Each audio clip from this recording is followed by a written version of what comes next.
be.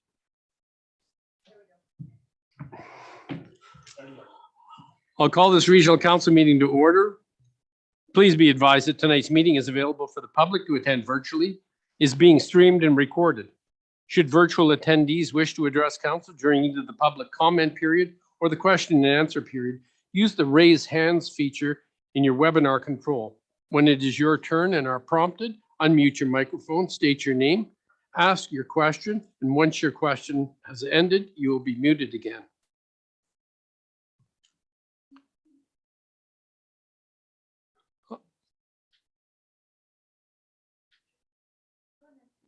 Okay, I have no additions to the agenda. Are there any council additions to the agenda? Very well. Any CAO additions to the agenda? Mrs. Lau. Yes, there are. We just have notice of some visiting assistant and associate deputy ministers from Flynn Road. Thank you. Can I get a motion, please, to adopt the agenda? Moved by Councillor Roper, seconded by Councillor Souls. All those in favor? Carried. Can I get a motion, please, to adopt the minutes for the special regional council meeting of September 27th, 2021, regional council September 27th, 2021, and the regional and that's it. Moved by Councillor Roper, seconded by Councillor Gerwing. All those in favor? Carried. Are there any public comments?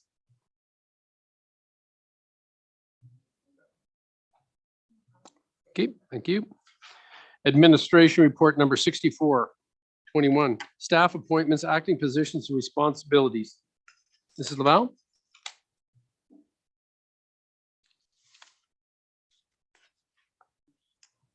This report is presented to you, just requiring update for our staff, statutory, and other appointments and acting positions. Attached to the report is just an outline of all of the staff officers, the appointees, and the acting should the main officer be absent. Are there any comments? Very well, I'll ask for a motion then that we approve the staff appointments. Moved by Councillor Penny, second by Councillor Souls, or sorry, Councillor Roper. All those in favor? Carried. Administration report number 65, electronic participation in camera meetings. Ms. McIver. So this report's coming back to council from a meeting past for discussion. So essentially at that special meeting, council was considering the electronic participation of Councillor Roper, who was attending virtually at the time, and as well as Councillor Gerwing. And there was some discussion around potentially reviewing the procedure bylaw to look at alternatives and how to address electronic participation moving forward for in-camera meetings. So there's some considerations there for you to look at and basically to have a discussion. Thank you. Are there any comments, councillors? So personally, I'm in favor of having, oh, go ahead, Councillor Penny. I was just gonna say I'm in favor, but would like to. I don't know really how to even go about it to try to ensure the privacy a little bit more, whether it be a headset or something, because you know, if you're attending from your household or even in a business place like Councillor Roper maybe now, when it's just a speaker being used, then you know there could be somebody in within earshot in a different room that we have no idea about. So I don't know. It's a difficult call, but I'd like to see some provisions put in there that we try to attempt to keep privacy anyway. Any other comments? Councillor Souls. We do have already in the bylaws the ability to unanimously agree to allow someone to attend virtually on any given meeting. So that actually is a mechanism already in place that can help facilitate. Just doesn't give you forewarning or doesn't, if you're lining up for a meeting and you're absent in another place, then You have to sit there and wait until council approves your ability to join the meeting. I guess the only thing I think of when I see that need for unanimous consent is if, for instance, a counselor had an opposing view to a counselor who was not attending, all they would have to do is not vote, and that counselor would be unable to vote at that meeting, which I think would unnecessarily disenfranchise that counselor. But I hear what you're saying, Counselor Souls. And I agree with Counselor Penny that, you know, the use of headsets is important. Being in a room by yourself is important. It's important that the in-camera meetings are just that. No one is able to hear or know what's going on in those meetings, just by their nature. So I agree, the use of a headset, I don't know if we need to make it mandatory, but certainly would be a good idea.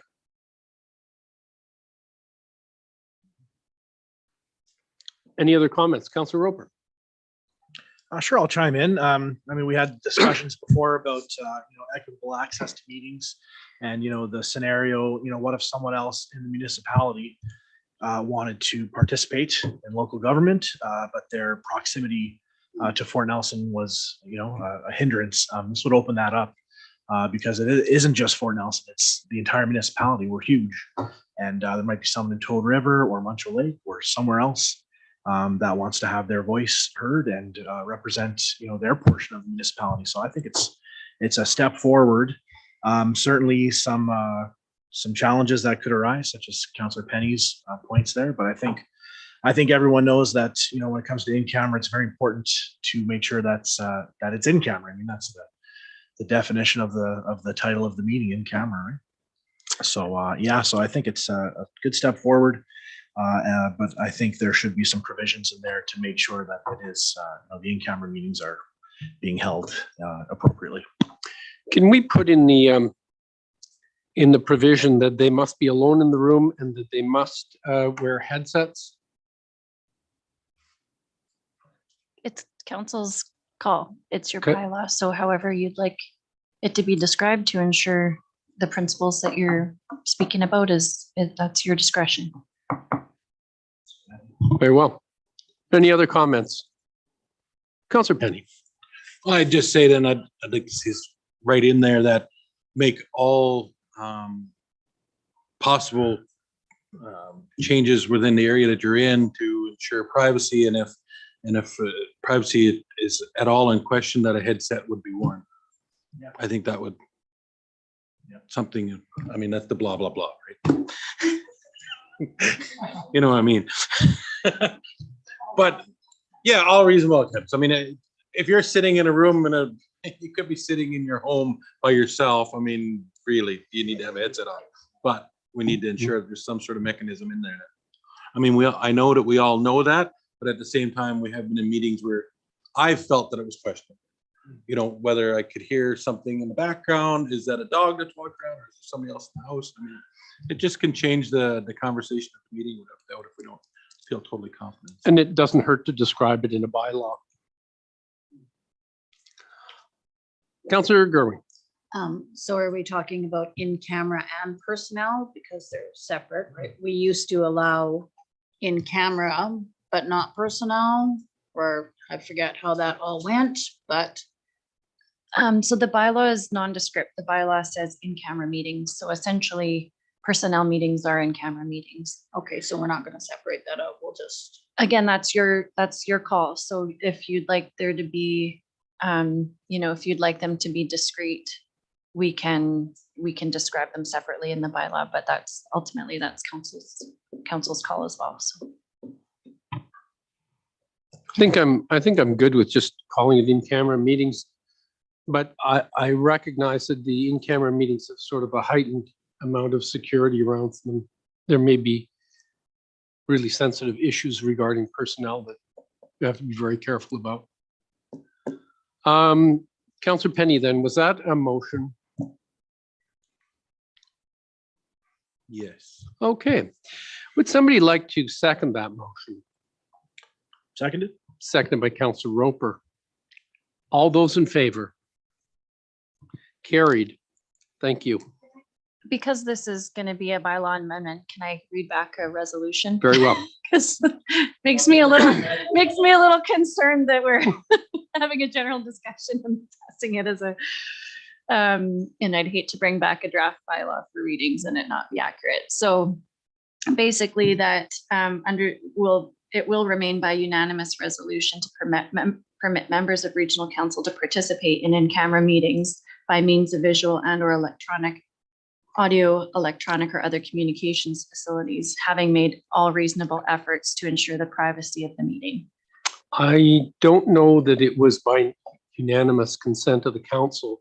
So maybe we should have some discussion about that, whether or not we're simply permitting all councillors to engage in in-camera meetings under those provisions, or whether it requires the unanimous consent of the council. And when you say unanimous consent of the council, yeah, okay, that's all right.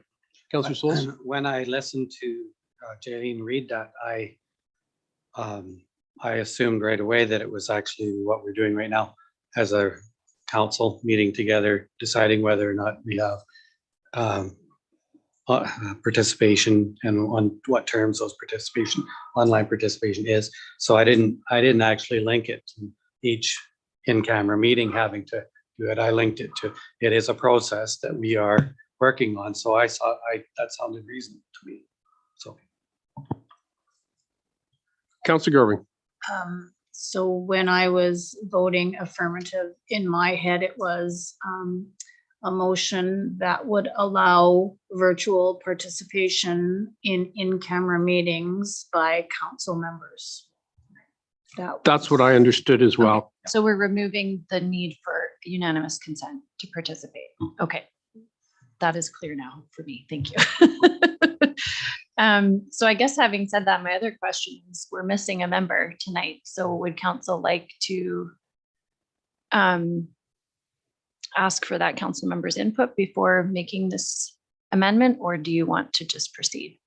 I'm comfortable now. We've got 5. I think we're unanimous here anyway. So we've got 5 votes and quorum, so I'm good with that. Okay. Is there any other councillors who have any objections to that? Very well. Okay.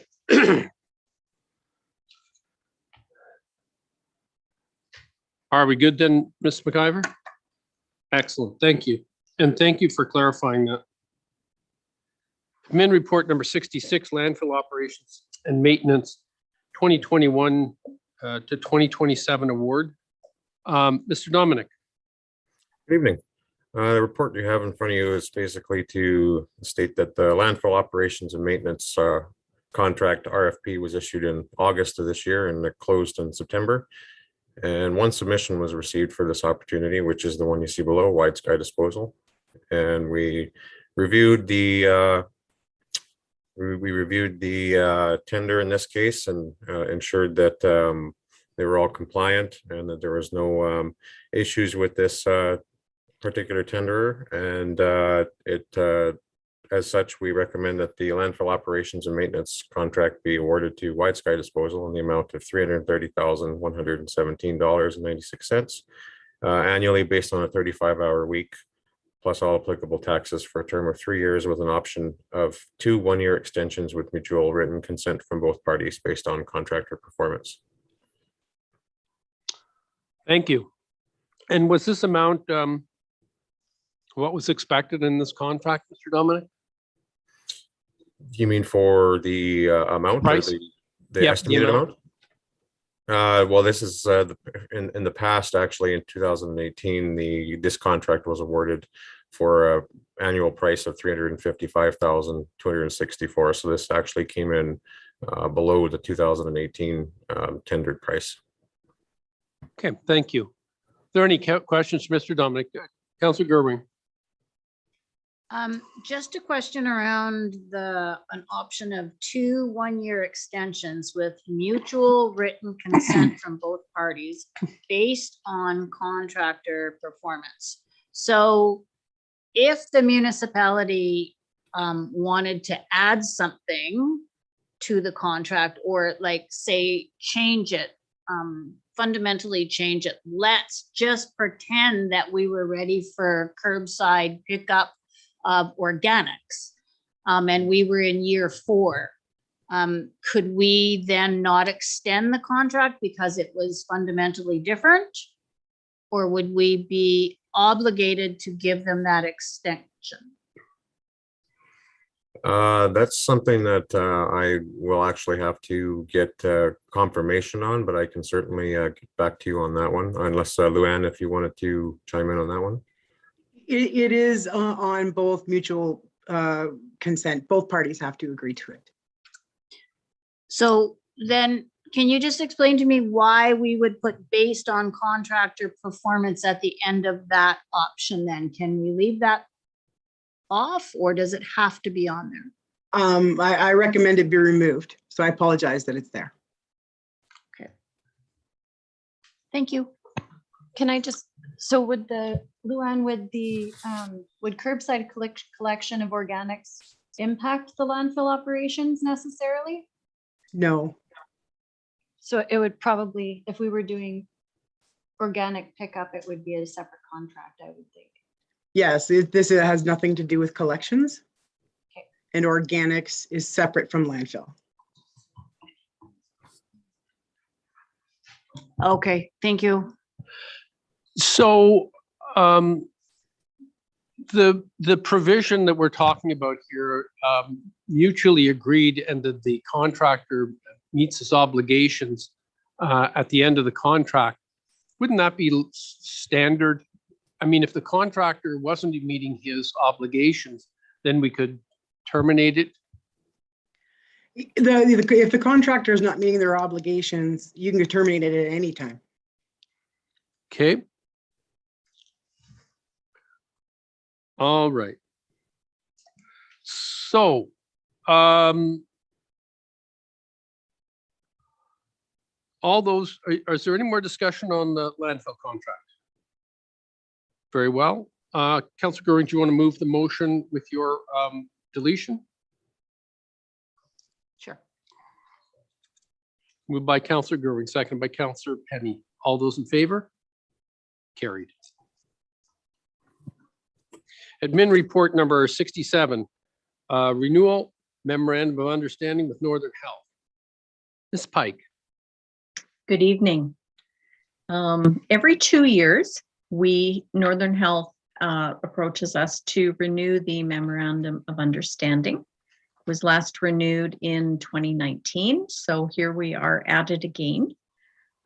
What I've done in the admin report this time, though, is understanding that there was a lack of clarity on the funding relationships, and I can reconfirm in the admin report that there is no prescribed funding relationship between Northern Health and the NRHD.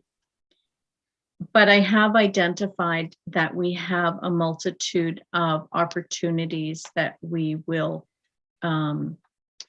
work, that are outlined in the MOU, that will work with the Northern Health to clearly identify their request of funding from the Northern Rockies.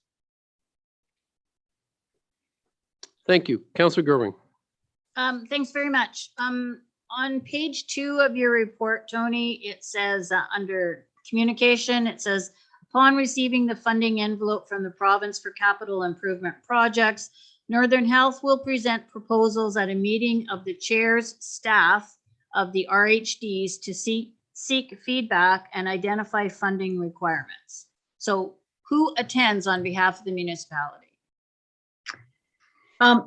So in the past, I have attended, the CAO has attended, the corporate services manager has attended, and we have generally had a staff representative. And I believe, I'm not sure who it is now, but Councillor Dolan was the last rep that I sat with. And then the council, so that falls into council portfolios. which is slated for upcoming meeting for review and renewed appointments, which is the mayor does those appointments for Okay, council. if I may. Councilor Gruen, go ahead. So then, once all these people have attended this meeting, how does that information get reported back to the rest of council? So in my experience, there have been little or no projects within the report. And generally it comes back at budget time when we do the preliminary provisional budget in December.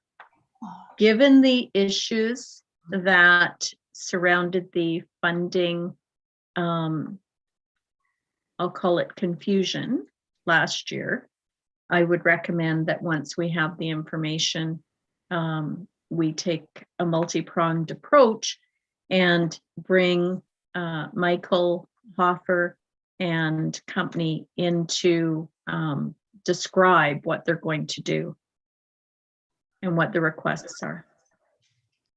Can I add to that, Tony? Absolutely.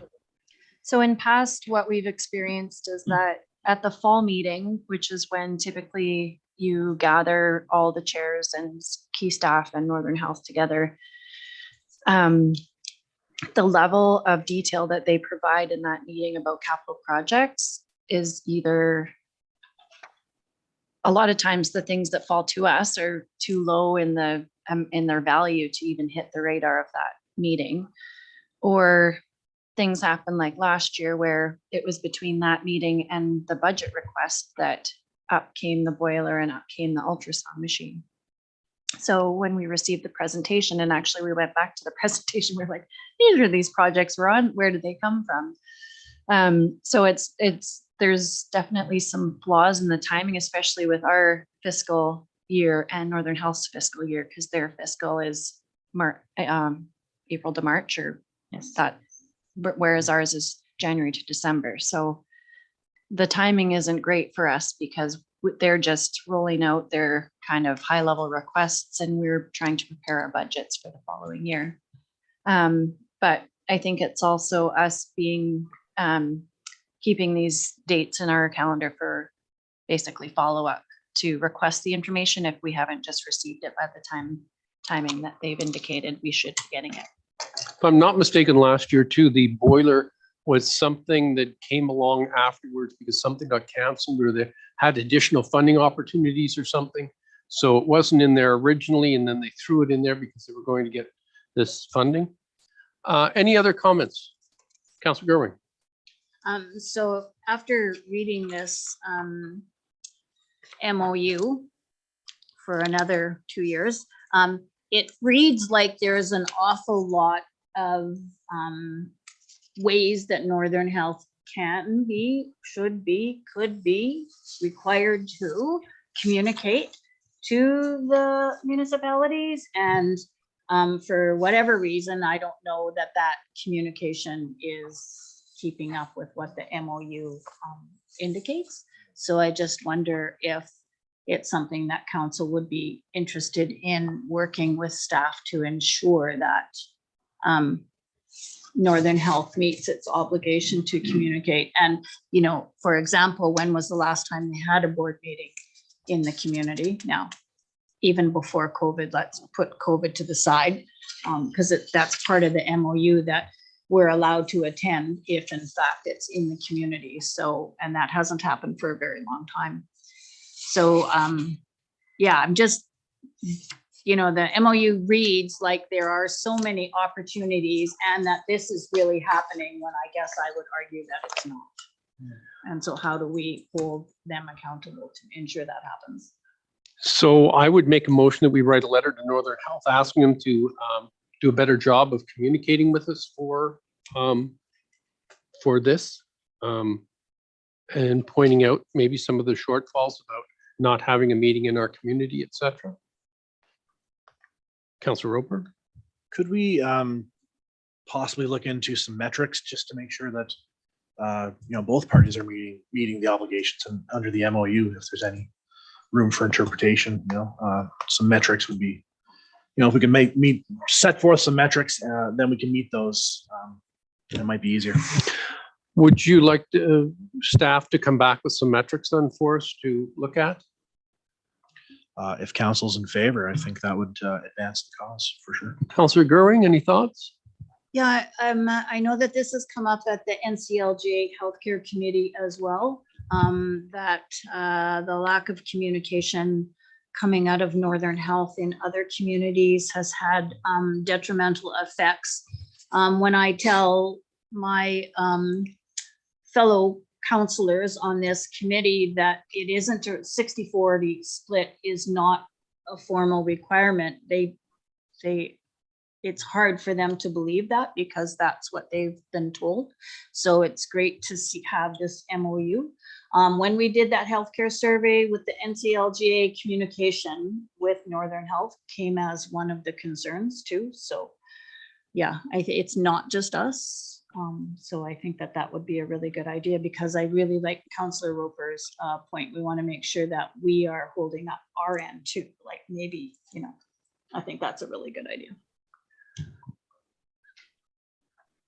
So, Ms. McIver, could we perhaps direct staff to come back with some metrics and perhaps an outline of maybe something in a letter to Northern Health? Is that possible? You betcha. Councillor Roper, care to move that motion? Sure, that staff come back to us with said metrics and we write a letter once we have those in mind. Seconder, please. I'll second it. All those in favor? Carried. Thank you. Northern Rockies Regional Municipality Permissive Tax Exemption Bylaw number 196. Yeah. Ratify this. Oh, I'm sorry. MOU. Please. Thank you, Councillor Penny, for that. If there's no more discussion, I'll ask for a motion then, please. Moved by Councillor Penny, seconded by Councillor Roper. All those in favor? That is carried. Good catch, Councillor Penny. Permissive tax exemption. Ms. Pike. Yes.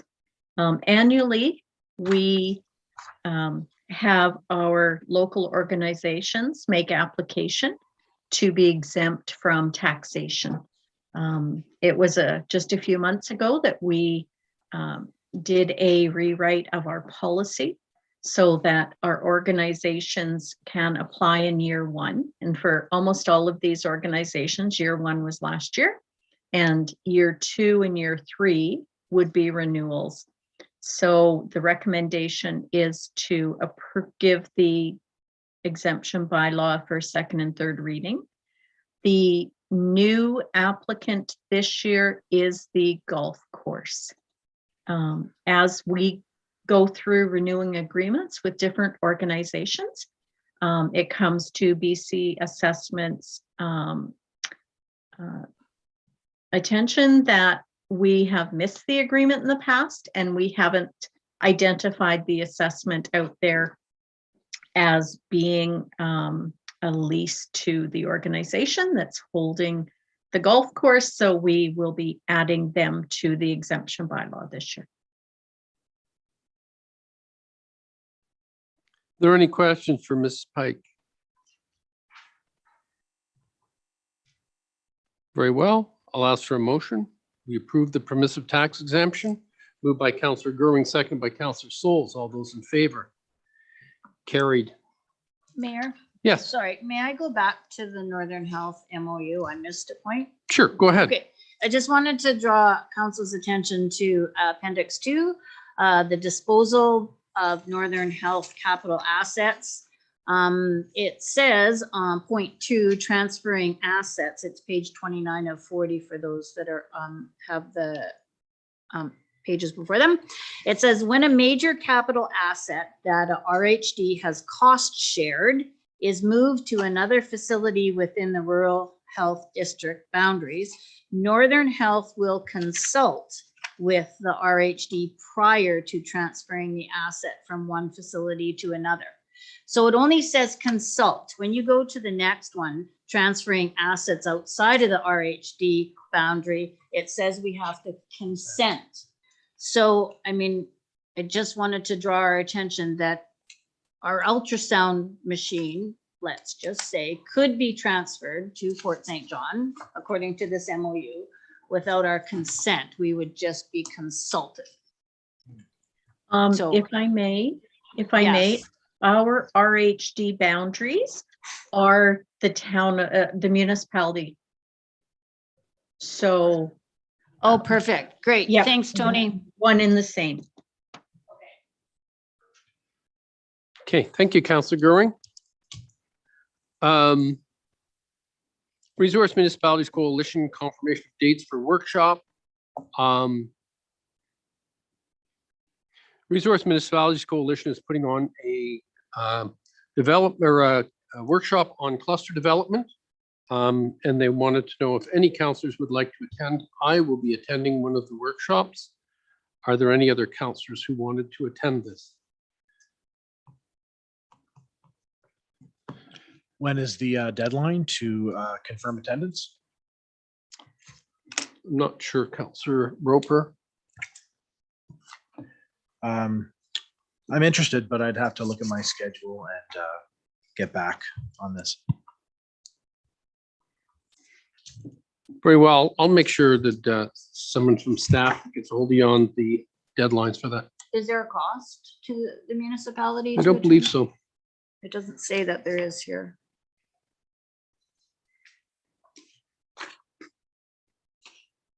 I might be interested depending on what day they pick. Currently, out of the 4 days I'm available, but I think, I'm not sure, Councillor Goring, but I think it is being run on all those days, but I'm not sure. oh, okay. All right. Well, if we could find out if there's a cost, then. Okay. Yeah, thank you.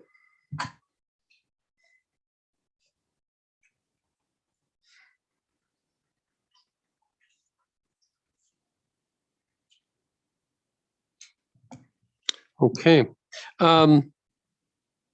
Received for information, council information package September 29th, council information package October 6th. New business items, Mrs. Laval.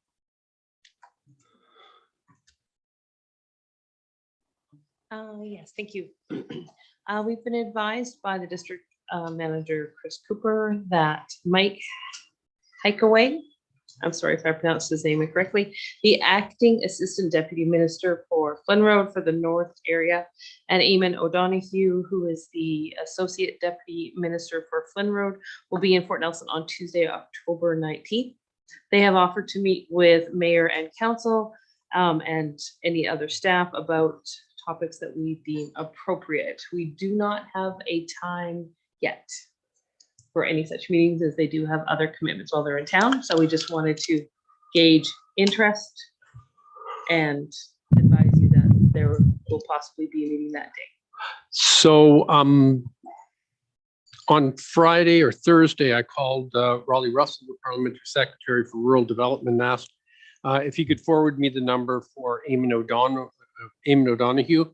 And he since did that. And then Mr. O'Donoghue's office contacted Mrs. Laval and said that they were going to be here on October 9th. I did reach out to Mr. O'Donoghue today. I talked to his secretary. They are just firming up plans with Chris Cooper for an itinerary for Fort Nelson for the 19th. They will be meeting with the Fort Nelson First Nations. And they will be getting back to us here on dates and times. So I can confirm with the local Flynn Road office that council would indeed like to meet with these individuals. Yeah, and I also told them that we would like to meet. Perfect. Mr. Councillor Penny, did you have something? No? Okay, you're good.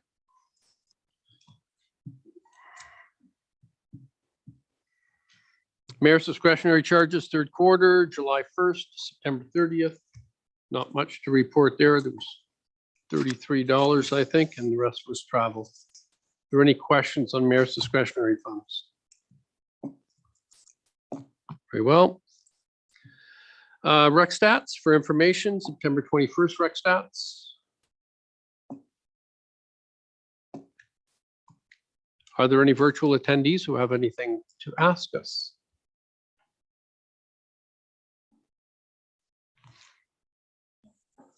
Very well. Then I will adjourn the meeting. Were you doing any standing items for discussion?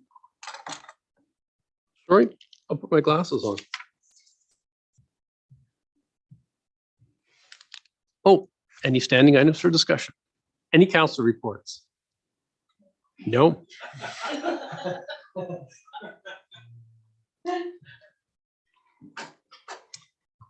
Very well. Hearing none, I will adjourn the meeting. Thank you. We are adjourned.